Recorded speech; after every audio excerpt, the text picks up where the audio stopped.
Hey everyone, Spike here, and this is Open Dragon Mouth number 5. Um, my childhood has kind of been ruined today. I went out to see Maleficent, which just came out in theaters 2 days ago, and it's bad. It's bad. Now, there are going to be some spoilers on this, so if you don't want to know what it is, just skip over just a few minutes. But yeah, I watched the whole movie. Basically, what this is that it's basically told from the side of Maleficent. They call it a reimagining of the story, but Maleficent is originally a fairy. Though I never seen a fairy with horns on her head. So, but there's a war going on between the two lands. He meets Stefan, who become love interests. But by her 16th birthday, the old king is dying because she wounded him in battle. So Stefan goes back to warn her about him, but ends up taking her wings by taking an iron chain and just tearing them off. Which, by the way, the fairies in this movie somehow are hurt by iron. So, see, at this point, I am contemplating on whether he was doing that to protect her or to get his place on the throne, as the king was looking for a successor at the time. But we had to get exposition out of this in order to figure that out.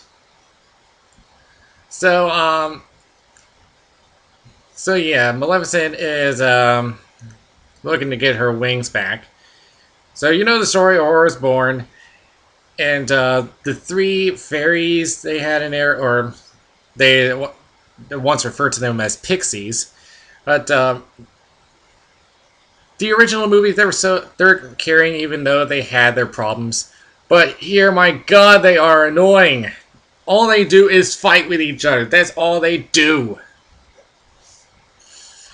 So yeah, I've already I don't know if I talked in my previous video uh, about Maleficent put on the curse and she would be in a deep sleep, blah blah blah. But but you know the story. Stefan burns the spinning wheels, and the fairies take Aurora out to the cottage. Now, if you remember, they don't use their magic so that they wouldn't be detected by Maleficent. But they screwed it up in 30 seconds. And they are so incapable of taking care of a baby that Maleficent has to take care of Aurora herself. So, now she starts bonding with her, and at one point,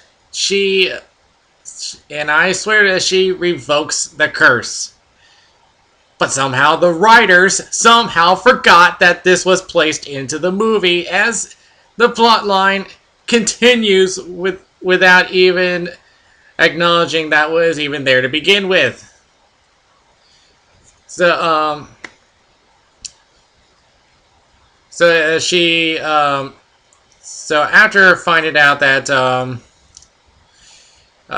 Maleficent was the one to put the curse on her, Aurora runs away. She goes to the castle.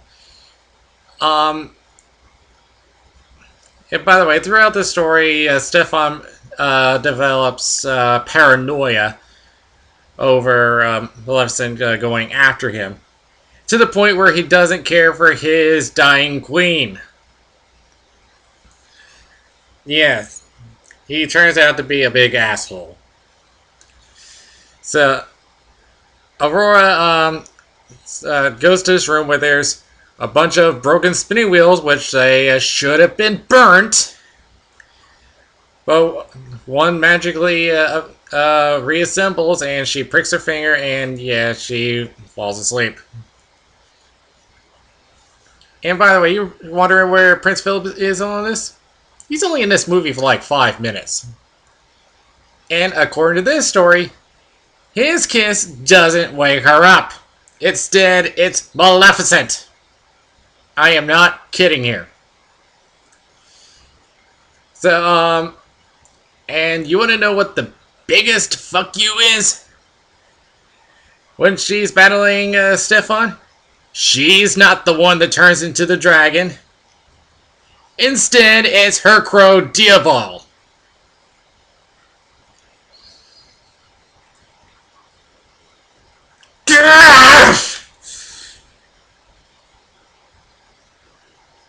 Yeah, that just angers me. But in the end, Maleficent kills Stefan, and Aurora becomes the queen of Maleficent's land. My big problem is its inconsistency. There's just so many problems with this story. The only redeeming factor of this movie is Angelina Jolie's performance. She plays the role very well. It's just unfortunate that the writers screw up the story. So I cannot recommend this movie. I give this a 4 out of 10.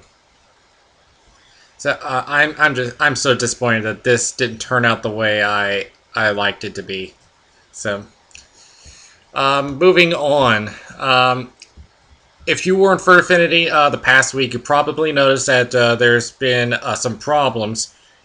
There has been so what we call watchbots, which for some reason just randomly watches accounts for some reason, I don't know. But the Furaffinity has announced restrictions on the use of automated watching scripts. While the staff has been addressing the watchbots on a case-by-case basis for the past several weeks, it was about 24 accounts. There's been a growing number of users who were unaware of their position. Some also became concerned upon being watched by, quote, the NSA. So,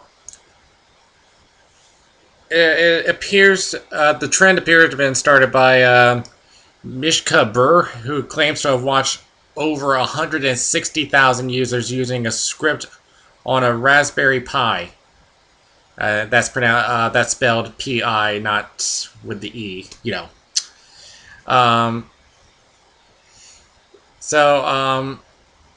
They should have this fixed very soon. I only had 2 watchbots get on me, but they have since been removed. Now, since there hadn't been much to talk about in the furry community, I figured I take a look at some Kickstarters that have been going on. I had noticed that as of recent, there's been a kind of a trend of furry-style fighting games that were in development.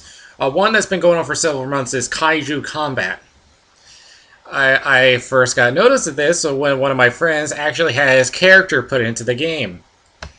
So far, it's in the alpha testing phase right now. There are a couple videos out there showing what the game looks like, but they are still working on that game.